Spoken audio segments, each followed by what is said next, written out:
خوش آمدید اس نئی گہری تحقیق میں جہاں آج ہم کسی عام خبر یا سیاست کا نہیں بلکہ ایک بہت ہی مختلف تجزیہ کرنے جا رہے ہیں۔ جی اور یہ ایک ایسا موضوع ہے جو دراصل ادب اور روحانیت کے ایک انتہائی انوکھے سنگم کو سمجھنے کے بارے میں ہے۔ بالکل۔ تو آج کی اس گہری تحقیق کا مرکز کوثر صدیقی صاحب کی تحریریں ہیں، اور خاص طور پر ان کا ایک انتہائی قابل تحسین کارنامہ۔ یعنی قرآن مجید کی آیات کو اور خصوصاً سورہ فاتحہ کے مفہوم کو اردو شاعری کی اس مختصر صنف میں ڈھالنا جسے ہم ربائی کہتے ہیں۔ صحیح۔ چلیے سب سے پہلے سے کھول کر دیکھتے ہیں۔ ہمارا مقصد آج یہ جاننا ہے کہ آخر کیسے ایک شاعر نے مقدس آسمانی کتابوں کے گہرے مفہوم کو ایک عام قاری کے لیے شاعری کے ذریعے اتنا آسان اور دلکش بنا دیا۔ اور یہاں یہ بتانا بھی ضروری ہے کہ کوثر صدیقی صاحب اردو ادب کا کوئی نیا یا انجان نام نہیں ہے۔ ہاں بالکل، ان کی 30 سے زیادہ کتابیں شائع ہو چکی ہیں، جن میں غزل اور افسانے تو ہیں ہی، لیکن اس کے ساتھ ساتھ ادب کے سنجیدہ مضامین بھی شامل ہیں۔ جی، اور انہوں نے کاروائیں ادب میگزین کے ذریعے اردو ادب کے نامور ادیبوں کے خاص نمبر بھی مدون کیے ہیں۔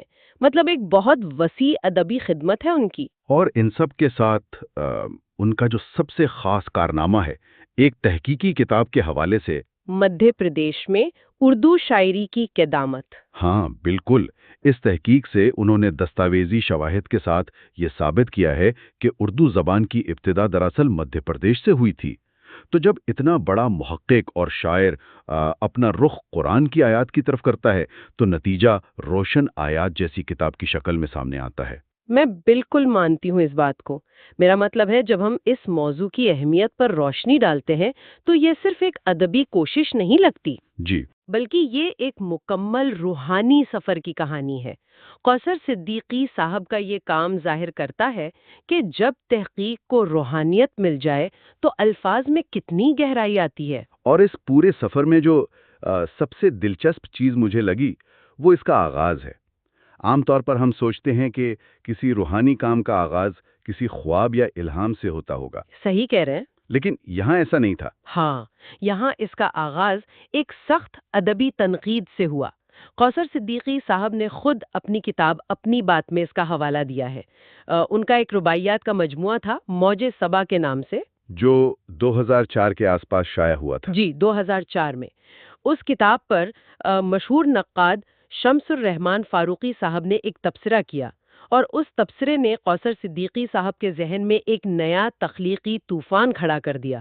یہاں جو بات سب سے زیادہ حیران کن ہے وہ یہ کہ فاروقی صاحب کی وہ تنقید بالکل بنیادی اور سچی ادبی حقیقت پر مبنی تھی۔ انہوں نے نشاندہی کی تھی کہ ہمارے ہاں اردو شاعری میں ربائی کے موضوعات کا کوئی تعین ہی نہیں رہ گیا۔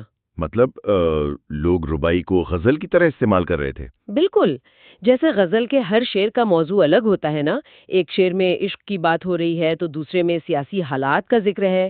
فاروقی صاحب نے یہی کہا کہ شعراء ربائی کے ساتھ بھی یہی کر رہے ہیں، بغیر کسی مخصوص موضوع کے بس 4 مصرے کہہ دیے جاتے ہیں۔ یہ ایک بہت ٹیکنیکل پوائنٹ ہے۔ ربائی کی تو طاقت ہی یہ ہوتی ہے کہ 4 مصروں میں ایک ہی خیال کو آگے بڑھانا ہوتا ہے، اور اس تنقید پر کوثر صدیقی صاحب کا جو ری ایکشن تھا وہ کمال کا تھا۔ انہوں نے غصہ کرنے کے بجائے اسے ایک چیلنج کے طور پر لیا۔ اسے ہی تخلیقی چھلانگ کہتے ہیں، جب ایک فنکار تنقید سے سیکھتا ہے۔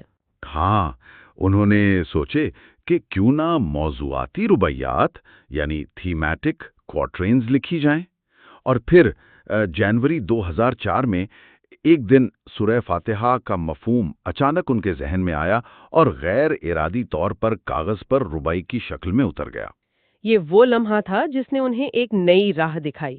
سورہ فاتحہ کے بآسانی منظوم ہونے کے بعد ان کی نظر سورہ بقرہ پر گئی۔ اور پھر تو یہ ایک مسلسل سفر بن گیا۔ جی، اس طرح قرآن کی آیات جو اللہ کی عظمت اور رحمت کا بیان ہے، انہیں ربائی کی شکل میں ڈھالنے کا سلسلہ شروع ہوا۔ اس نئے تخلیقی تجربے کے 2 بہت اہم نتائج سامنے آئے۔ وہ نتائج سننے والوں کے لیے تھوڑا واضح کیجیے گا۔ ضرور۔ پہلا نتیجہ تو یہ نکلا کہ پابند نظموں کی طرح موضوعاتی ربائی کا میدان بھی وسیع، کشادہ اور شگفتہ ہو گیا۔ یعنی ربائی صرف آخری مصرے کی چوٹ تک محدود نہیں رہی، بلکہ اس میں مسلسل خیال بیان کرنے کی گنجائش پیدا ہو گئی۔ کیا بات ہے! اور دوسرا نتیجہ؟ دوسرا نتیجہ یہ تھا کہ ان رباعیوں کے چاروں مصرے ایک ہی خیال سے پوری طرح منسلک ہو گئے۔ ابتدائی مصروں میں نہ خیال کی تکرار بچی اور نہ ہی کسی فضول لفظ یعنی بھرتی کے لفظ کی ضرورت پڑی۔ یہ سچ میں ایک بہت بڑی ادبی کامیابی ہے، کیونکہ اکثر شعراء وزن پورا کرنے کے لیے فلر ورڈز ڈال دیتے ہیں، لیکن یہاں موضوع قرآن کا مفہوم تھا تو انہوں نے اس احتیاط کو پوری طرح برقرار رکھا کہ کوئی فضول لفظ نہ آئے۔ بالکل دیانتداری کے ساتھ۔ اس کی باقاعدہ جھلک تب ملتی ہے جب ہم ان رباعیات کو ایکچولی پڑھتے ہیں۔ جو سروت ہمارے پاس ہیں ان میں تعوج اور تسمیہ کو بھی منظوم کیا گیا ہے۔ تعوذ یعنی اعوذ باللہ اور تسمیہ یعنی بسم اللہ کو شاعری میں ڈھالنا، یہ خود میں ایک بہت روحانی آغاز ہے۔ جی ہاں، انہوں نے تعوذ کے بارے میں کچھ اس طرح لکھا ہے: شیطان لعین سے مجھے اللہ بچا، کرتا ہوں طلب تجھ سے پناہ اے مولا۔ اور آگے؟ تسمیہ کے لیے انہوں نے لکھا ہوگا: ہاں، وہ لکھتے ہیں، کرتا ہوں تیرے نام سے یا رب آغاز، رحماں اور رحیم تو ہے اے میرے خدا۔ سبحان اللہ! ان اشعار کی سادگی اور ان کی گہرائی دیکھیں۔ اتنے گہرے روحانی اور الہی مفہوم کو کتنی آسانی سے 4 مصروں میں سمویا گیا ہے۔ صحیح بات ہے، یہ الفاظ سیدھے دل میں اترتے ہیں۔ کسی بھی عام فرد کے لیے اسے سمجھنا اور اس سے لطف اندوز ہونا کتنا آسان ہے۔ اور آگے چل کر جو سورہ فاتحہ کی فضیلت کے عنوان سے ان کے اشعار ہیں، ان میں تو انہوں نے تفسیر کے دریا کو کوزے میں بند کر دیا ہے۔ مجھے وہ مصرے یاد آ رہے ہیں، ہے فاتحہ قرآن کی پہلی سورت، نازل ہوئی سورت یہ برائے برکت، بندوں کے لیے کی ہے خدا نے تجویز، ایک ایسی دعا جس سے ہو نازل رحمت۔ یہاں اگر ہم غور کریں تو انہوں نے بتایا ہے کہ اسے قرآن کی پہلی سورت اور برکت کے لیے نازل شدہ کیوں کہا گیا ہے۔ ایک اور اہم پہلو جو انہوں نے شامل کیا وہ شفا کا ہے۔ جی، انہوں نے آگے اسے دکھ درد میں راحت اور شفا کا نسخہ بھی کہا ہے۔ یہ ان کی شاعری کا وہ حصہ ہے جو پڑھنے والے کے روحانی جذبات کو بالکل چھو لیتا ہے، لیکن اس پورے عمل میں خوصر صدیقی صاحب کی عاجزی کا جو پہلو ہے وہ اس کام کو اور بھی مقدس بناتا ہے۔ آپ اس بیان کی بات کر رہی ہیں جہاں انہوں نے خود کو مرکب خطا و نسیان کہا ہے؟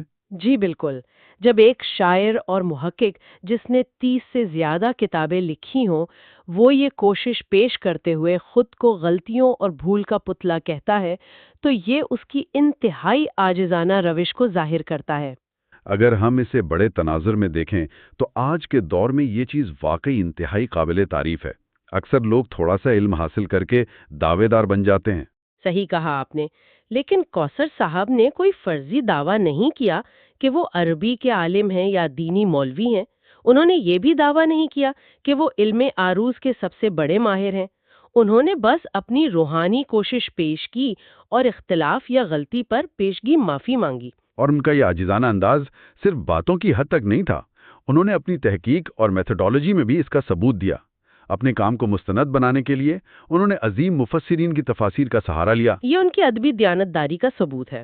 قرآن جیسی کتاب کے مفہوم کو بیان کرتے ہوئے اپنی طرف سے خیالات شامل نہیں کیے جا سکتے۔ بالکل، ان ثروتوں کے مطابق انہوں نے مولانا اشرف علی تھانوی، مولانا محمد جناغری، مولانا محمد صلاح الدین یوسف اور مولانا سید ابوالعلا مودودی جیسی معتبر شخصیت کی تفاسیر سے استفادہ کیا۔ رہنمائی اور حوصلہ افزائی بھی ملی تھی۔ ہاں، ان کے بزرگ و محترم جناب نواک حمزہ پوری صاحب، کوثر صدیقی صاحب نے خاص طور پر ذکر کیا ہے کہ ان کے مفید مشوروں نے اس عظیم کام میں ان کا شانہ بشانہ ساتھ دیا۔ یہ باہمی سیکھنے کا عمل ہی ادب کو زندہ رکھتا ہے۔ اپنی تخلیق کسی دوسرے ماہر کے سامنے اصلاح کے لیے پیش کرنا ایک بہت بڑا قدم ہوتا ہے۔ اس گہری تحقیق کو اگر اب ہم یہاں سمیٹیں تو ایک بات بالکل روشن ہو کر سامنے آتی ہے۔ آج ہم نے دیکھا کہ کیسے ایک سخت ادبی مشورے نے ایک عظیم روحانی اور شاعرانہ سفر کی بنیاد رکھی۔ ایک تنقید جو ربائی کے زوال پر تھی، اس نے ایک نیا ادبی راستہ کھول دیا۔ یہ اس بات کی بہترین مثال ہے کہ تنقید کو اگر مثبت انداز میں لیا جائے تو کتنے عظیم کاموں کا سبب بن سکتی ہے۔ اور ہماری آج کی اس دنیا میں جہاں معلومات کا ایک عظیم سیلاب ہے، اس کوشش کی اہمیت اور بھی بڑھ جاتی ہے۔ وہ کیسے؟